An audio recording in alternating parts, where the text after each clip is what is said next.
2019मध्ये NDRFचा जो शासन निर्णय होता तर त्यामध्ये हेक्टरी 6,800 रुपये होते, पलत्याच्या शेतकऱ्याला 8,000 रुपये होते आणि असं असताना 19 नंतर 21मध्ये तुम्ही 13,000 रुपये दिले आणि 25 आत्ता 25मध्ये तुम्ही कमी करताय.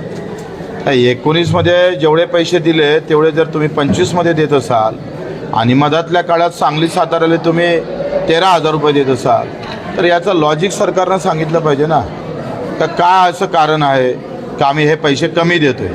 काय महागाई कमी झाली, पगार कमी झाले, आमदाराचे मानधनं कमी झाले, बजेट कमी झालं? तुमचं कारण सांगायला तयार नाही सरकार.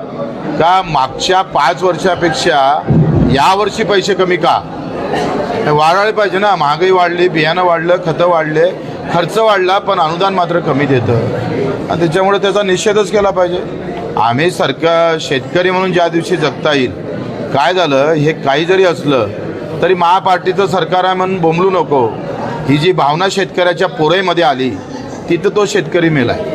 कारण ते म्हणतं ना, बाप मेला तरी बेहत्तर, पण नेता जिवंत राहायला पाहिजे आणि पार्टीचा जय जयकार केला पाहिजे. ही मानसिकता गावागावात आहे आणि ही तरुण कार्यकर्त्यामधली असलेली मानसिकता. त्याचं कारण आहे का शेतकऱ्याला काही पेटून उठत नाही, तो काही संताप व्यक्त करत नाही आणि त्याच्यामुळे हा सगळा अन्याय सातत्यानं चालू असतं. मुख्यमंत्री काय चमत्कार होणार आहे का? तुम्ही महापूजा ठेवली, 3 महिन्यानंतर काय गेलेलं पीक उभं राहणार आहे?